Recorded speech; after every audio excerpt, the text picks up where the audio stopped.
নমস্কার, আপনারা দেখছেন Ishan Bangla night bulletin news powered by SR metro. সঙ্গে রয়েছে আমি চন্দ্রিমা। সংবাদ শুরু করার আগে দেখে নেব আজকের বিশেষ সংবাদ শিরোনাম। জুনের প্রথম সপ্তাহে হবে মন্ত্রিসভার সম্প্রসারণ, জানিয়েছেন হিমন্ত।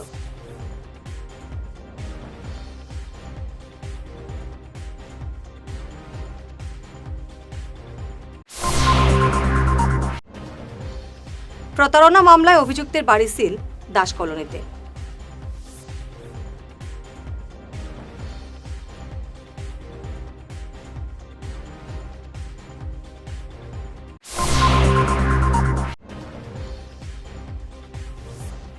গুমরা পুলিশের জালে অবৈধ অনুপ্রবেশকারী 3 বাংলাদেশি।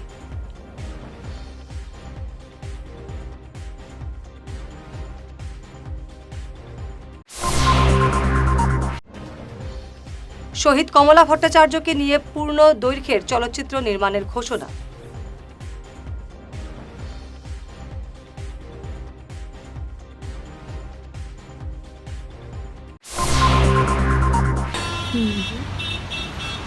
আরে সোমা, তুই এখানে কি করছিস? আরে রিনাদি, ভালো হয়েছে। শোনো না, বাবারই মেডিসিনটা না আমি কোথাও খুঁজে পাচ্ছি না। কি করা যায় বলো তো? তুই মেডিকালায় গিয়ে দেখেছিস? মেডিকাটা মানে ওই অম্বিকাপট্টি ইসকন মন্দিরের পাশে? হ্যাঁ, কিন্তু ওটা তো অনেক দূরে হয়ে যায় গো। তাতে কি হয়েছে? প্রায় সব ডাক্তারের প্রেসক্রিপশনের মেডিসিন মেডিকালায় পাওয়া যায়। তাই নাকি? হ্যাঁ, তবে শুন, তুই যাবার আগে ওদের মেডিসিন এনকোয়ারি সেকশনে একটা ফোন কিংবা হোয়াটসঅ্যাপ করে নিবি, ব্যাস হয়ে যাবে। থ্যাংক ইউ রিনাদি, থ্যাংক ইউ সো মাচ। আরে। তুমি আমাকে নাম্বারটা এখনই হোয়াটসঅ্যাপ করে দাও প্লিজ। হ্যাঁ, দিচ্ছি।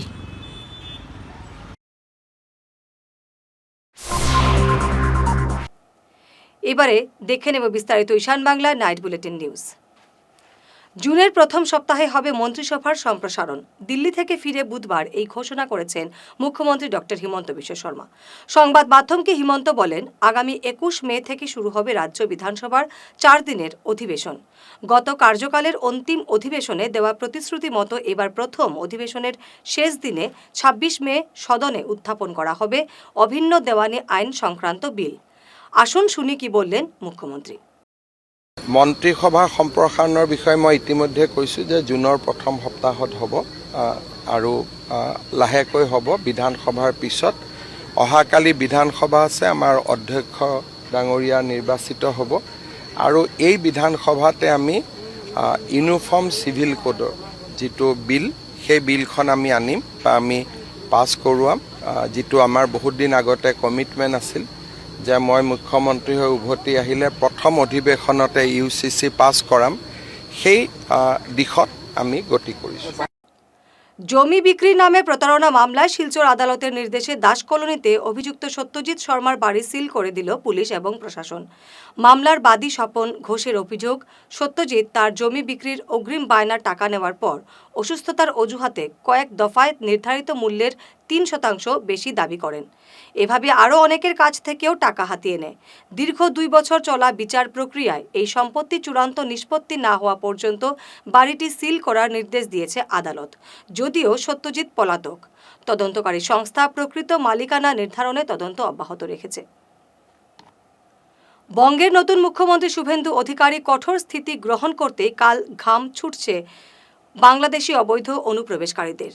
নিজ দেশে প্রত্যাবর্তনের চেষ্টায় মরিয়া হয়ে উঠেছে এরা। আর এমনই এক ঘটনা এবার সামনে এসেছে। 2012 সালে অবৈধভাবে অনুপ্রবেশ করে দীর্ঘদিন ভারতে অবস্থানের পর অবশেষে কাছাড়ের গুমরা পুলিশের জালে ধরা পড়ল 3 বাংলাদেশি নাগরিক। বেঙ্গালুরু থেকে এসে সীমান্ত টপকে নিজ দেশে ফেরার চেষ্টায় ছিল এরা। মঙ্গলবার গুমরা পুলিশ এদের আটক করে টানা জেরা করলে বাংলাদেশের নাগরিক বলে স্বীকার করে। ধৃতরা হল রিনা আক্তার, মোহাম্মদ আওয়াল এবং মোহাম্মদ হারুন। মাতৃভাষা বাংলার অস্তিত্ব রক্ষার আন্দোলনে 1961 সালে শিলচর রেল স্টেশনে পুলিশের গুলিতে শহীদ হওয়া 11টি তরতাজা প্রাণের অন্যতম কমলা ভট্টাচার্য। বাংলা ভাষা আন্দোলনে কমলাই হলেন একমাত্র নারী শহীদ। তাই তার জীবন সংগ্রামের উপর পূর্ণ দৈর্ঘ্যের চলচ্চিত্র নির্মাণের প্রস্তুতি নিচ্ছে SS এন্টারটেইনমেন্ট। বুধবার শিলচরে সাংবাদিক সম্মেলনে SS এন্টারটেইনমেন্টের সুমন চক্রবর্তী এবং সুদীপ্ত ঘোষ শুটিংয়ের পরিকল্পনা, অডিশনের তথ্য তুলে ধরেন। উপস্থিত ছিলেন ভারতের চলচ্চিত্র ব্যক্তিত্ব রমেশ ভান্ডারী, প্রদীপ নাথ, স্বর্ণালী চৌধুরী, অঞ্জু এন্দ, সুনীল রায় প্রমুখ। শুটিং হবে কলকাতা, অসম এবং বাংলাদেশের ঢাকায়। কাহিনী 61-র শিলচরের ভাষা আন্দোলনকে কেন্দ্র করে হলেও 1952 সালের আন্দোলনের ঐতিহাসিক প্রেক্ষাপটও তুলে ধরা হবে। সাংস্কৃতিক ব্যক্তিত্ব এবং প্রিয় শুভানুধ্যায়ীরা, আপনাদের সবাইকে আন্তরিক শুভেচ্ছা ও অভিনন্দন জানাচ্ছি। আজ আমরা এক গুরুত্বপূর্ণ আয়োজনের মধ্য দিয়ে বাংলা ভাষা আন্দোলনের ইতিহাসে এক বিস্তৃত অধ্যায়কে নতুনভাবে স্মরণ করতে একত্রিত হয়েছি। বাংলা ভাষা আন্দোলনের কমলা এই চলচ্চিত্র শুধুমাত্র সংস্কৃতি এবং বাঙালি আত্মপরিচয়ের সংগ্রামে একটি ঐতিহাসিক দলিল হয়ে উঠবে বলে আমরা দীর্ঘদিন ধরে 1961 সালের ভাষা আন্দোলনে অনেক গুরুত্বপূর্ণ ইতিহাস আড়ালে থেকে গেছে। আমরা সেই বিস্তৃত ইতিহাসকে চলচ্চিত্রের মাধ্যমে নতুন প্রজন্মের সামনে তুলে ধরতে চাই। এই চলচ্চিত্রটির শুটিং হবে কলকাতা, আসাম ও ঢাকা সহ বাংলা ভাষা আন্দোলনের গুরুত্বপূর্ণ বিভিন্ন স্থানে। 1961 সালে ভাষা আন্দোলনের পাশাপাশি 1952 সালে ভাষা আন্দোলনের ঐতিহাসিক প্রেক্ষাপট এই চলচ্চিত্রে তুলে ধরা হয়। আমাদের এই আয়োজনে ভারত ও বাংলাদেশের শিল্পী, কলাকুশলী এবং সংস্কৃতি কর্মীরা অংশগ্রহণ করবে।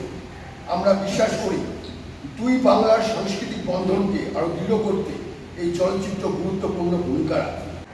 এটি 2023 সালে বাংলাদেশে মুক্তি পেয়েছে। এই চলচ্চিত্রটি প্রথম প্রদর্শনীর আয়োজন করে কলকাতা প্রেস ক্লাব। ভারতের স্বাধীনতা আন্দোলনের বাড়ি শহীদ, প্রথম বাড়ি শহীদ বিদ্যালয় যখন আমি পড়ি, যেহেতু আমি বাংলা থেকে এসেছি, পূর্ব বাংলার মানুষ, আমি বাংলাদেশের মানুষ, সেহেতু আমরা ভাষা আন্দোলনকে, মানের ভাষা আন্দোলনকে আমাদের জাতি রাষ্ট্রের জন্মের একটি প্রেক্ষাপট মনে করি। যেহেতু বাংলা ভাষা আন্দোলনের মধ্য দিয়ে বাংলাদেশের জন্ম হয়েছে, বাংলাদেশের স্বাধিকার আন্দোলনের চেতনা বিকশিত হয়েছে, সেই কারণেই আমরা এই জায়গাটিকে অনেক বড় করি এবং এটি শুধুমাত্র ব্যক্তি উদ্যোগ বা গোষ্ঠীগত উদ্যোগ নয়, এটি রাষ্ট্রীয় উদ্যোগও বলে। আপনারা জানেন যে আমাদের দেশের সর্বোচ্চ বেসামরিক পদক, 21 পদক যারা গ্রহণ করেন, তারা সমাজের বিভিন্ন রকম কাজের জন্য, বিশেষ করে যারা ভাষা শহীদ, তাদের স্মরণে এই পদকটি দেওয়া হয়। এবং যারা ভাষা সংগ্রামী ছিলেন, তাদের মধ্যে তারা কেউ বেছে নেই, একজন ছাড়া সবাই কিন্তু মৃত্যুবরণ করেছেন। কিন্তু আমি যখন প্রীতিগত চলচ্চিত্রটি করি, তখন সেই চলচ্চিত্রের শুটিং কি হয়েছিল সেই সকল জায়গাতে যেখানে মাস্টারদের সূর্যশেখর তারা সত্যি হেঁটেছিল এবং সত্যি মানুষের জন্য লড়াইটা করেছিল। ধারা বর্ষণের ফলে শিলচর হাফলং সড়কে বিরাট অংশে ধস পড়ায় যান চলাচল ব্যাহত হয়েছে। তবে প্রশাসনের তরফে ধস প্রবণ এলাকায় চলছে যুদ্ধকালীন তৎপরতায় মাটি এবং বড় বড় পাথর সরানোর কাজ। ডিমা হাসাও জেলার বান্দরখালের কাছে দুটি স্থানে পাহাড়ের মাটি এবং পাথর গড়িয়ে পড়ে সড়কের উপর। সূত্রের খবর, ঝুঁকি নিয়ে একদিক দিয়ে চলছে গাড়িগুলো। প্রশাসনের পক্ষ থেকে জেসিবি দিয়ে ধসমুক্ত করার কাজ জোর গতিতে চলছে। রোডে আজকে আমরা হওয়ার সময় গেছি 10 পড়ছে, কিন্তু কাজ চলে। আমরা বেশি সময় দাঁড়াইছি না, 15 মিনিটের ভিতরে এক পার্ট মানে ক্লিয়ার করা হয়ে গেছে। আর যেভাবে কাজ চলে দেখা যায় সেকেন্ড লেন যেটা আছে ওইটাও ক্লিয়ার হয়ে যাব। এমনি 10 তো পড়ছে, খুব বড় বড় পাথর পড়ছে, কিন্তু কাজ তো খুব দ্রুত গতিতে চলে। আমরা বেশি সময় দাঁড়াইছি না, বেশি সময় হলে 15 মিনিট 10 মিনিট। আচ্ছা, যে পাথর পড়েছে সেগুলো সরাতে আজকের মধ্যে কি হয়ে যাবে না লেট হবে? না না, অলরেডি তো 15 মিনিট আধা ঘন্টার ভিত্তি তো বড় বড় পাথরগুলো তো মোটামুটি সরিয়ে দিয়েছে, বাকিগুলো সরিয়ে দেবে, এই সময় লাগবে না। এবারে দেখে নেব ঈশান বাংলা নাইট বুলেটিন বিরতি। দাঁতের সমস্যায় ভুগছেন, খরচ নিয়ে ভাবছেন?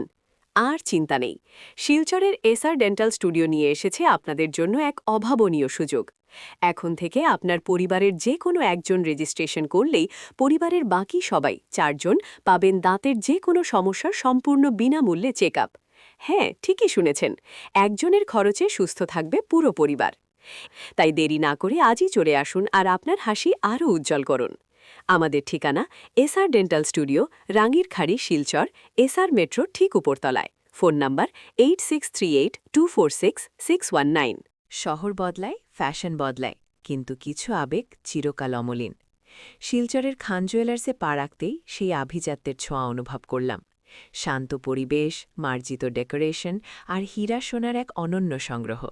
প্রতিটি গয়না যেন নিখুঁত শিল্পকর্ম। আধুনিক এক্সক্লুসিভ ডিজাইনের সঙ্গে রয়েছে ৫১ বছরের অটুট বিশ্বাস ও ঐতিহ্য। মায়ের জন্য ভালোবাসার উপহার হোক বা জীবনের বিশেষ মুহূর্ত, খান জুয়েলার্স মানেই স্মৃতিকে করে তোলা আরও মূল্যবান। আপনি কবে আসছেন আপনার প্রিয় মুহূর্তটি সাজাতে? ফিরে এলাম বিরতির পর। শিলচর প্রেস ক্লাবে বরাক নাগরিক সংসদের উদ্যোগে ভাষিক অধিকারের স্বকীয়তা, আত্মপরিচয়ের সংকট শীর্ষক আলোচনা এবং ১৯-২১-এর সম্মাননা পদক প্রদান করা হয় মঙ্গলবার। বক্তব্য পেশ করতে গিয়ে কবি সাংবাদিক অতীন দাস স্পষ্ট ভাষায় বলেন, শহীদ স্মরণে শুধু অনুষ্ঠান আয়োজন করা হলে তা হবে আত্মপ্রতারণার শামিল। মাতৃভাষার প্রতি দায়বোধ জাগ্রত করতে হবে। এছাড়া বক্তব্য পেশ করেন স্মৃতি পালনাথ, শরীফুজ্জামান লস্কর, অধ্যাপক নবেন্দু বণিক, কস্তুরী হোম চৌধুরী, আরতি দাস, ক্যাপ্টেন সুকৃতি ভট্টাচার্য, শতদল আচার্য, জ্যোতিপ্রকাশ ভট্টাচার্য, কিরণ দাস, মৃদুলা ভট্টাচার্য প্রমুখ। প্রারম্ভিক বক্তব্য পেশ করেন বরাক নাগরিক সংসদের প্রধান সম্পাদক শঙ্কর দে। পরে উত্তরীয়, পুষ্পস্তবক, সনদপত্র, স্মারক এবং পদক দিয়ে ১৯-২১-এর সম্মাননা প্রদান করা হয় স্মৃতি পালনাথ, নবেন্দু বণিক এবং শরীফুজ্জামান লস্করকে। যাতে 7টায় সকাল 7টায় আমি স্টেশনে যাই, কিন্তু আমার যেন আর যাওয়ার ইচ্ছে হয়নি। এই জন্য যাইনি এই জন্য যে যখন আমরা কোনো পথ চলায় বেরোই বা মিছিল করি, আমাদের লক্ষ্যটাকে এড়িয়ে চলা। কিন্তু এই 19কে নিয়ে, 61-19কে নিয়ে আমাদের এই পথ চলা, এতে আমরা বিশেষ কিছু দেখতে পারি এবং বারবারই যেন আমরা পিছিয়ে যাচ্ছি। এই জন্য আমার মনে হয়েছে যে এখন আর অতিচারিতা নয়, এখন আর অন্য কাউকে দোষারোপ নয়। এখন আমাদের যদি টিকে থাকতে হয় তাহলে আমাদের আত্মসমালোচনার মাধ্যমে আমাদের পথ বেছে নিতে হবে। আনন্দিত যে 19-21 সম্মাননা পদক প্রদান করা হয়েছে এবং এই 19শে মে আমরা ছোটবেলা থেকে দেখেছি এবং তার জন্য যেহেতু আমার বাবা স্বর্গীয় নন্দলাল বণিক মহাশয় যখন এই ঘটনা ঘটেছিল, উনি তখন রেল স্টেশনে ছিলেন সুনীল সরকার সঙ্গে, উনিও শহীদ হয়েছেন এবং আমার বাবাকে তখন বলেছিলেন যে চকলেট নিয়ে আসো, না হলে তো হয়তো বা আমার বাবাও তখনই মারা যেতেন। তাই আমি এই যে যারা শহীদ হয়েছেন ওনাদের সঙ্গে সঙ্গে আমি আমার বাবার প্রতিও আমি শ্রদ্ধা জানাচ্ছি এবং আমি আমার মাকেও শ্রদ্ধা জানাচ্ছি যে আমরা এই সম্মান পাওয়ার জন্য। এবং প্রেস ক্লাব প্রায় সময়ই আমি এখানে উপস্থিত হয়ে থাকি বিভিন্ন অনুষ্ঠানে এবং প্রেস ক্লাব আমাকে যথাযোগ্য সম্মান বিভিন্ন সময় দিয়েছে এবং আমি যে আজকে লেখাপড়া করে এতটুকু উন্নতি করতে পেরেছি কারণ আমার যারা বন্ধুবান্ধব ছিল মূলত তারা আমাকে খুব সাহায্য করেছে এবং তাদের জন্যই আমি আজকে লেখাপড়াও যতটুকু করতে পেরেছি। যদি ভালো বন্ধুবান্ধব না পাওয়া যায় তাহলে কিন্তু একটা উপরের দিকে ওঠাটা খুব কষ্টকর হয়ে যায়। মা বাবা তো একটা সময় পর্যন্ত দেখেন, ক্লাস হায়ার সেকেন্ডারি বা ডিগ্রি পর্যন্ত, কিন্তু তার পরবর্তীতে যদি ভালো বন্ধুবান্ধব না পাওয়া যায় তাহলে কিন্তু সাইন করা যায় না। ক্ষমতা বদলালেও স্বভাব বদলায়নি তৃণমূলের। মালদার হরিশ্চন্দ্রপুরে তোলা না পেয়ে এক সাধারণ পানের দোকানদারকে বেধড়ক মারধর, দোকান ভাঙচুর এবং টাকা লুটের অভিযোগ উঠল ব্লক যুব তৃণমূল নেতা দুর্জয় দাস, সাইরাজ আলম সহ এক দল নেতার বিরুদ্ধে। এই চাঞ্চল্যকর ঘটনা সিসিটিভি ফুটেজ ইতিমধ্যে প্রকাশ্যে এসেছে। আক্রান্ত ব্যবসায়ী সুকুমার সাহা থানায় অভিযোগ করে দায়ের করেছেন মামলা। ঘটনা সামনে আসতেই তৃণমূলের অন্দরেই ক্ষোভের বিস্ফোরণ ঘটেছে। দলেরই একাংশের অভিযোগ, প্রাক্তন মন্ত্রী তাজমুল হোসেনের ভাই জম্মু রহমানের মদতে এই দুষ্কৃতী রাজ চলছে। এই ঘটনায় বিরোধী দলকে কড়া হুঁশিয়ারি দিয়েছে বিজেপি। আমি দাঁড়িয়ে আছি, হঠাৎ এসে গালিগালাজ স্টার্ট করার পর ভাঙচুর শুরু করলো। তারপরে গাল টাল দেওয়ার পর বলছে আমি এটা বলিনি, আমি এই কথাটা বলিনি বারবার ভैया সেটা ওটা গাল স্টার্ট করলো, মা বোন তুলে গাল স্টার্ট করলো, গাল টাল দিয়ে বুকে মার স্টার্ট হলো। মারটার হয়ে চকলেটের জারটা, শকেজ ক্যাডবেরি যে ইয়েটা ছিল সব কিছু ভেঙেছিল ফেলে টেলে নিয়ে তারপরে তখন কী করলো, আমার ভাঙচুর করে টাকা পয়সা নিয়ে 47,500 টাকার মতো মহাজনটাকে দেওয়ার ছিল, সেইগুলো টাকাগুলো নিয়ে চলে গেছে। দিয়ে ভাগে যাওয়ার পর আমি থানার দিকে আসলাম। থানার দিকে এসে আমাকে কয়েকজন বললো যে হসপিটালে আসলাম রিপোর্ট করতে। আমল থেকে এরা তোলা নিয়ে যাচ্ছে। এখন বর্তমান মারপিট করে নিয়ে ওই টাকা পয়সা চাইছে, দিতে চাইছে, টাকা গেছে, মাল দেয়, এটাতে ওটাতে এরকম বলাবলি করলো। পুরো নিয়ে হচ্ছে সাহরাজ, দুর্জয়, জাবির, রহমান। আজকে শুনলাম আমার হরিশ্চন্দ্র বাস স্ট্যান্ডের পাশেই তো আমার বাড়ি। হরিশ্চন্দ্র বাস স্ট্যান্ডেই আজকে আমাদেরই একজনের দোকান আছে, সুকুমার সাহা নাম আছে। তার দোকানে শুনলাম নাকি কিছু দুষ্কৃতী তারা এসে খুব গণ্ডগোল করেছে, ভাঙচুর করেছে, কিছু লুটপাটও নাকি করেছে। সেই দোকানদার সুকুমারকেও নাকি মারধরও নাকি করেছে, সেটাও শুনলাম। তো এগুলো প্রশাসনের কাজ, প্রশাসন নিজের মতো করে দেখবে। শুনুন, দুষ্কৃতীরা এরা কোনো দলের হতে পারে না। এরা তৃণমূলের ছিল অবশ্যই, তৃণমূলের ঝান্ডা ধরে ঘুরে অবশ্যই, তবে এরা আমাদের যিনি তাজমুল হোসেন মন্ত্রী ছিলেন আমাদের দলের, সেই মন্ত্রীর ভাইয়ের মদতে এরা এসব করে বেড়াতো। এর আগেও আমি অনেকবার আপনাদের নিউজ চ্যানেলের মাধ্যমে বলেছি। এমনকি আমাদের দলীয় যারা নেতৃত্ব তাদেরকেও ক্ষতি করতে এরা ছাড়েনি, কি আমাদের উপর হামলা করতেও এরা ছাড়েনি। এর আগে আমার দোকানে ভাঙচুর করেছে, আমাদের একজন তৃণমূলের গ্রাম পঞ্চায়েতের মেম্বার মন্দিরা দাস, তার স্বামী পূজন দাস, তৃণমূলের ভাইস প্রেসিডেন্ট যুবর জেলার, আরও গাড়ি ভাঙচুর এরা করেছে। আমরা লিখিত কমপ্লেন সহ একজন জেলেও খেটেছিল এদেরই মধ্যে, আমি যা সিসিটিভিতে ফুটেজ দেখছি একজন জেলেও খেটেছিল। কিন্তু আমাদের বললাম এর আগেই মন্ত্রীর ভাই জম্মুর রহমান, তার মদতে এরা এতদিন এগুলো সব চালিয়ে যাচ্ছে, এখনও এইসব চালাচ্ছে। পুলিশ খতিয়ে দেখলেই, প্রশাসন খতিয়ে দেখলেই সব সামনের দিকে আসবে কার মদতে এরা কী করছে। জোরপূর্বক প্রিপেড স্মার্ট মিটার বসানো বন্ধ এবং বিকল্প পোস্টপেড ব্যবস্থা বহাল রাখার দাবিতে সরকারকে আজ এক স্মারকপত্র দিয়েছে all Assam electricity consumer association. সংগঠনের শ্রীভূমি জেলা সভাপতি সুনীত রঞ্জন দত্ত এবং সম্পাদক সুজিত কুমার পাল জানান, কেন্দ্রীয় নীতি লঙ্ঘন করে অসমে জোর করে এই মিটার চাপানো হচ্ছে, যার ফলে বিদ্যুৎ বিল অস্বাভাবিক বাড়ছে। স্মারকপত্রে এই জোর জুলুম বন্ধের পাশাপাশি সম্প্রতি শ্রীভূমিতে বিদ্যুৎস্পৃষ্ট হয়ে মৃত মনতোষ দাসের পরিবারকে আর্থিক ক্ষতিপূরণ দেওয়ার দাবি জানানো হয়েছে। অল আসাম ইলেকট্রিসিটি কনজিউমার্স অ্যাসোসিয়েশনের পক্ষ থেকে, করিমগঞ্জ জেলা কমিটির পক্ষ থেকে আজ আমরা আসামের বিদ্যুৎ মন্ত্রী নিকট একটি স্মারকলিপি প্রদান করেছি। করিমগঞ্জ ডিভিশনের ডিভিশনের অ্যাসিস্ট্যান্ট ম্যানেজার মারফত এই স্মারকলিপিতে আমরা দাবি করেছি স্মার্ট মিটার বসানো বাধ্যতামূলক নয় যখন, তাইলে সেই প্রসেস আসাম সরকার অথবা বিডিসিএল সত্তর বন্ধ করা উচিত, এবং যে সমস্ত ঘরে স্মার্ট মিটার লাগানো হয়েছে তারা যদি ইচ্ছা করে তাইলে সেই মিটারটা বদলিয়ে পুরানো মিটার বসাইয়া দেওয়ার জন্য আমাদের স্মারকলিপিতে উল্লেখ আছে। যেহেতু কেন্দ্রীয় শক্তিমন্ত্রী বলেছে যে স্মার্ট মিটার লাগানো বাধ্যতামূলক নয় গ্রাহকদের জন্য,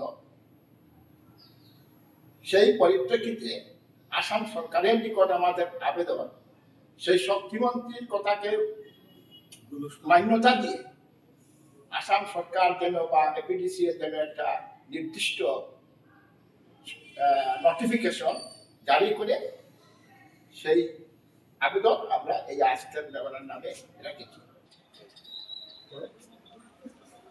আপনারা জানেন যে আমাদের অল আসাম ইলেকট্রিসিটি কনজিউমার অ্যাসোসিয়েশনের আমাদের রাজ্য কমিটির যে গত 15 মে থেকে আজ 20 মে অবধি আমরা একটা সপ্তাহব্যাপী কার্যসূচি হাতে নিয়েছিলাম, এবং আজকের শেষ দিনে আমরা করিমগঞ্জ জেলা কমিটি করিমগঞ্জ এপিডিসিএল কার্যালয়ে উপস্থিত হয়ে আমরা একটি স্মারকলিপি প্রদান করলাম অ্যাসিস্ট্যান্ট জেনারেল মারফত আমাদের রাজ্যের বিদ্যুৎ মন্ত্রীর নিকট। আমরা এই স্মারকলিপিতে উল্লেখ করেছি যে সমস্ত ভারতবর্ষে আমাদের এই যে ইলেকট্রিসিটি কনজিউমার অ্যাসোসিয়েশন আছে সেই ইলেকট্রিসিটি কনজিউমার অ্যাসোসিয়েশনের আন্দোলনের চাপে এই যে প্রিপেইড স্মার্ট মিটার ইনস্টলেশন করা হচ্ছে সমস্ত ভারতবর্ষেই, আসামেও আমাদের করিমগঞ্জেও, তার বিরুদ্ধে আমরা তীব্র আন্দোলন গড়ে তুলেছি এবং এই আন্দোলনের চাপে পড়ে গত 2 এপ্রিল আমাদের লোকসভা অধিবেশনে এই কেন্দ্রীয় যে শক্তিমন্ত্রী আছেন উনি স্পষ্ট ভাষায় বলেছেন যে প্রিপেইড স্মার্ট মিটার বাধ্যতামূলক নয়, এটা সম্পূর্ণভাবে ঐচ্ছিক। কারণ জোর করে স্মার্ট মিটার বসানোর কোনো আইন ভারতবর্ষে নেই। যদি কেউ না চায় সে না বসাতে পারে, তাকে ওই আগের ডিজিটাল মিটার বা পোস্টপেইড মিটার বসানোর কথা উনি উল্লেখ করেছেন। তো সেই অর্থে আমরা এখানে করিমগঞ্জ জেলা কমিটি এবং আমাদের আসাম রাজ্য কমিটি আমরা জোরালোভাবে দাবি জানাচ্ছি যে কেন্দ্রীয় মন্ত্রীর নির্দেশকে মান্যতা দেওয়ার ক্ষেত্রে আমাদের আসাম সরকারও এই বিষয়টাকে একটা জনসাধারণের সমক্ষে তুলে ধরুক এবং একটা নোটিফিকেশন জারি করুক, স্পষ্ট ভাষায় উল্লেখ করা থাকুক যে স্মার্ট মিটার বাধ্যতামূলক নয়। সংবাদ শেষ করার আগে শিরোনাম আরও একবার। জুনের প্রথম সপ্তাহে হবে মন্ত্রিসভার সম্প্রসারণ, জানিয়েছেন হিমন্ত।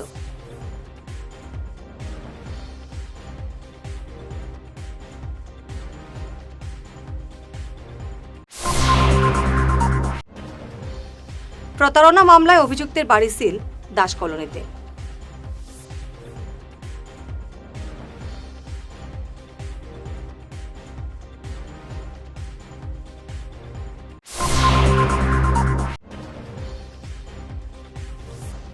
গুমরা পুলিশের জালে অবৈধ অনুপ্রবেশকারী 3 বাংলাদেশি।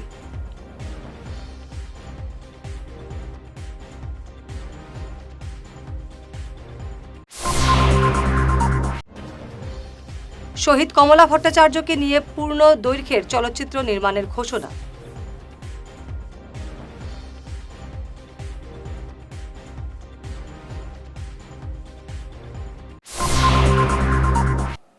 আজকের মতো ঈশান বাংলার নাইট বুলেটিন নিউজ এ পর্যন্তই। নমস্কার।